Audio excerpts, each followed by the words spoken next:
Hey guys, Missing Identity here. So I've been talking about. It's actually been quite a while since I've talked about it last time, but basically I've been asking you guys on my Facebook page if you would like me to do like tutorials, and if so, then what do you want me to show you and stuff like that. And I've gotten a bunch of answers and a bunch of questions, just outside of that as well.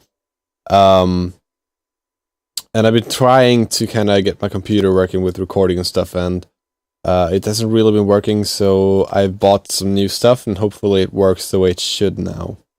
So, this is a kind of test tutorial thing that I'm doing, just to see how everything works. And to start off with making tutorials, I decided to try and show you guys kind of my thinking around lead synths and such things, because that's a very common question that I've been getting is, how do I make my synths, or what I think about when I'm doing the synths, like what's some good tips and tricks around making leads. So yeah, I decided to do that. So I have a little short example here that I made just now in like 20 minutes. So yeah, I'll play it, and then I'll go through like everything I did to get the lead to where it is now. And I have drums and a sub bass as well, just playing with it. So yeah, here goes.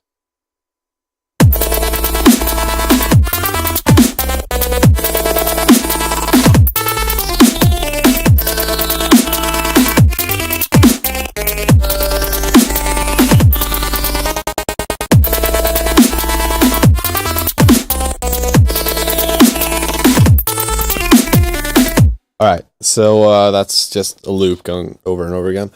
And if you're wondering what happened in the end here, this part, that's actually, I have, where is it? I have a Effectrix on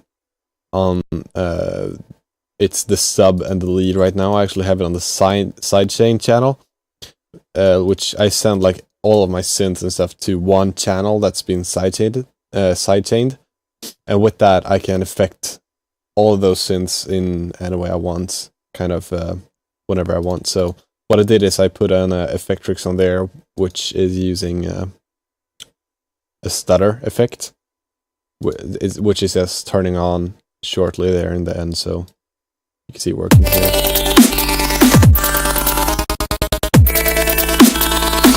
Yeah, so that's it with that. Now, about the actual massive patch that I have.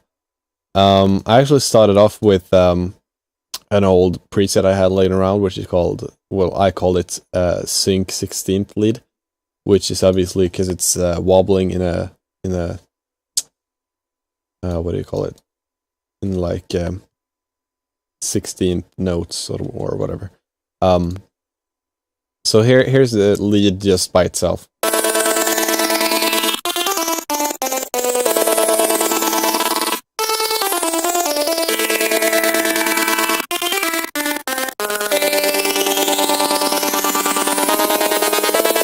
Oh yeah, and here's another thing.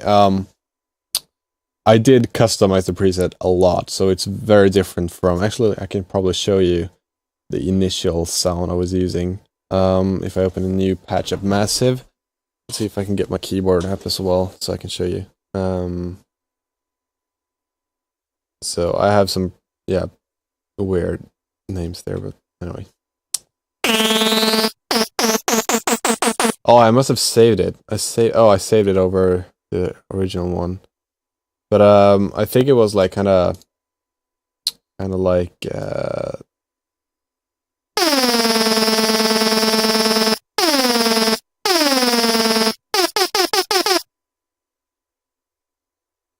let's see.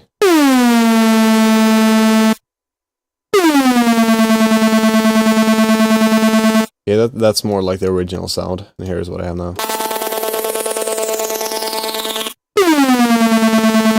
So yeah, but anyway, I'm just gonna go through some of the stuff I do and kind of what I think about, like what's the most important things to think about when making a lead. So, first of all, let's just go through everything I've done one by one. So let's just turn most of this off.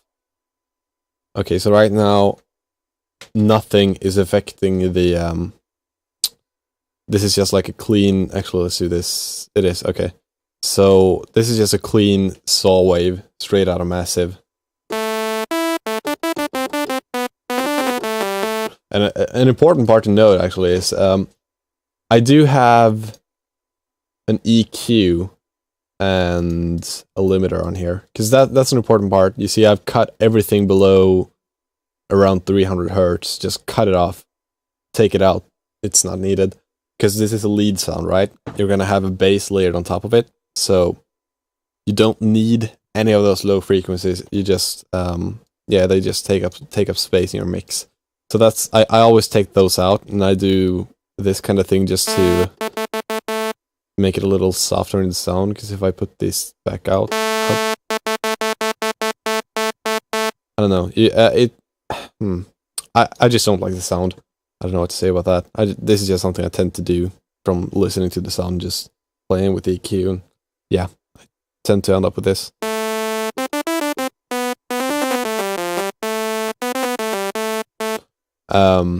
Alright, so that's just the effects I have on there. Very basic, just the EQ to get, mostly to just get the low frequencies out, and the limiter to just raise the gain a little bit here. That's all I did there. Now, so I have this square wave, and something to note is this can work as a lead just by itself.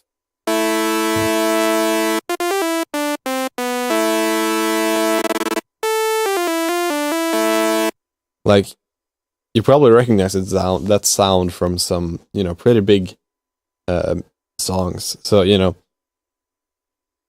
I would say with a lead, it's more about what melody is playing rather than the actual sound design behind the actual lead sound. Depending on the track, of course, but in most cases, at least in my music, I would say that's the case. It's more important to have a good melody than a good lead sound, I would say. But yeah, so let's keep going. So what I had in mind when I was creating this sound is I wanted something that was, you know, fast and pulsing, to kind of create a rhythm, you know, on top of the actual drums. So I started with adding the bit crush, and I am automating the crush amount in the bit crush with this LFO that's set to you know, 16th notes. So when I activate that, I'll have this sound, right? So here is the melody with that sound.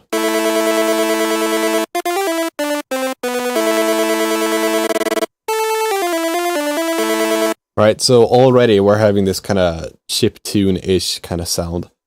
So yeah, I just decided to exaggerate that a little more through adding a clip effect, which is kind of like a distortion effect, and just automate that as well, like automate the drive with the same LFO. So you get a harder sound, or much harder sound. And what I also did, you can see here on the amplification of the LFO, which is, think of it as the volume of the LFO. I have one of these macros that's very handy in Massive.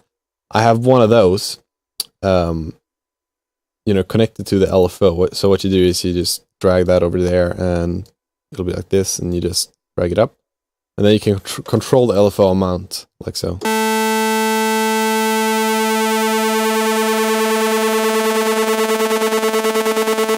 Which is good to have, you know, like when you are producing, or not producing, but like writing your music, and producing it, it's very good to have these macros and kind of controls over your sounds, so that you can easily have this one parameter that you're just automating, and it creates a lot of movement in your sound, because you've connected so many knobs to that one parameter, right? And that's something I really like a lot about Massive, is that I can control everything with these macros, and I can create some very interesting sounds with that. So yeah, like that's good, right? But I want more width. Like, for example, if you think about the mix that you usually do, the sub, you want the sub to be like in mono. You want it to be, you know, just straight in the middle of the mix, as flat as possible, just to you know, put that low end frequencies in there. But like the high end, you usually want it wide, right? You want it to you want to have a lot of like stereo effects and stuff in your higher frequencies often, not all the time, but often. So what I did is I added this dimension expander,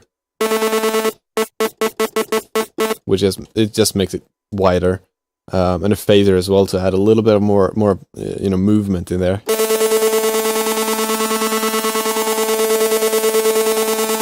Right? So that's all the effects I had like before, like in the initial preset I had here. And I also have this thing, so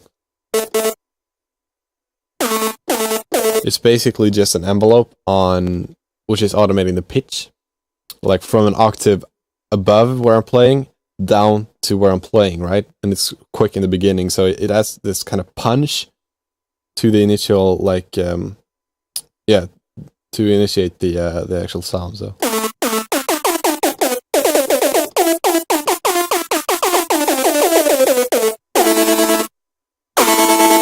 So yeah, that's a good tip actually, to add to put an envelope on your pitch and just automate it down. Like this attack, it might seem like it's doing something, but it actually, like, you can think of this as, it pretty much starts up here. There is no attack.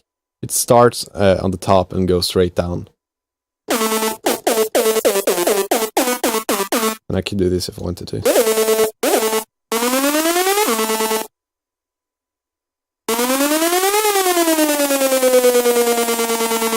So you can do a lot of cool stuff with those controls.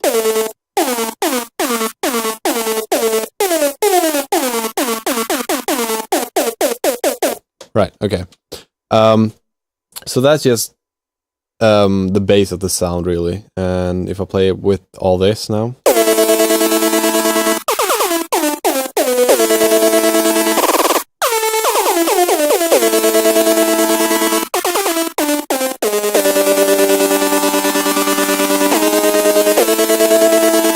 Okay, and the very last thing I did is I added this low pass. If I just turn this off. So with the low pass, I have the resonance up, and I also have the mix of the two filters up. So the low pass is just affecting all of this. And yeah, so I have the resonance up on the low pass, and the cutoff is kind of creating this, what should I call it? Well, you'll just hear the sound.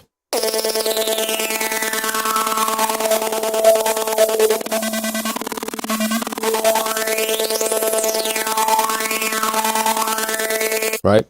So that's what that's doing. And I just have this slow LFO automating that, right?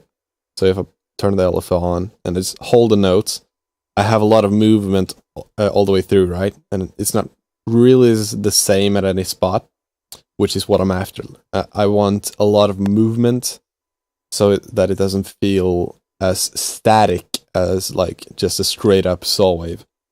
So yeah, if I just hold the notes, this is the sound.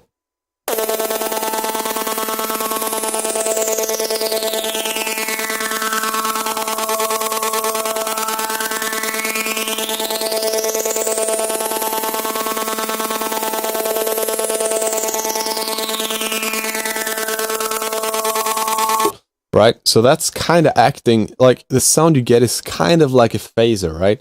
But I also have a phaser on top of that. So I have like a phaser working in one speed, and I have the low pass working with the LFO in another speed, and it just creates a lot of movement. And then if you want to go all out, like you could even like add something like this, and then automate it like that. So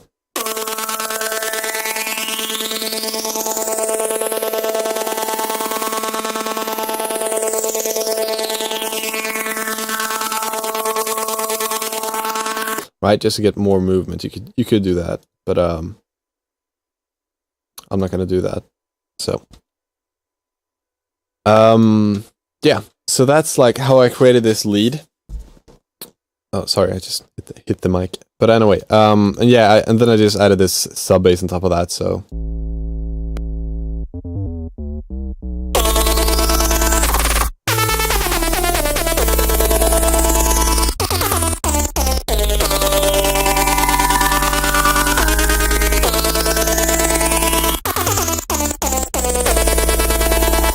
and something you'll notice with the sub as well is if we look at that EQ curve or the frequency spectrum, you'll notice it's not a straight up sine wave. It's actually a square, well, a sine and a square wave, which I've EQ'd and compressed and all that. So that might be something I'll go through some other time, you know, how I create my sub bass and stuff. But for now, that's the lead. And in the end, I'll get the sound with some drums as well.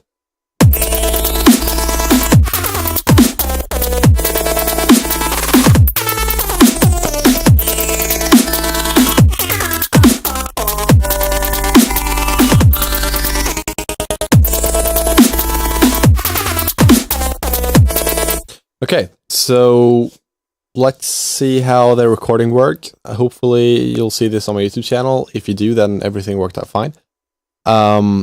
And yeah, I hope you enjoyed the tutorial. I hope you learned something, obviously. And if you have, you know, more questions, if you want me to show anything else, let me know. And if I think it's a good idea, or, you know, obviously if I know how to show it, I'll do that when I get time. But yeah, obviously I can't show you everything. I have a lot of other things to do as well. But yeah, thanks for watching, guys, and have a great day.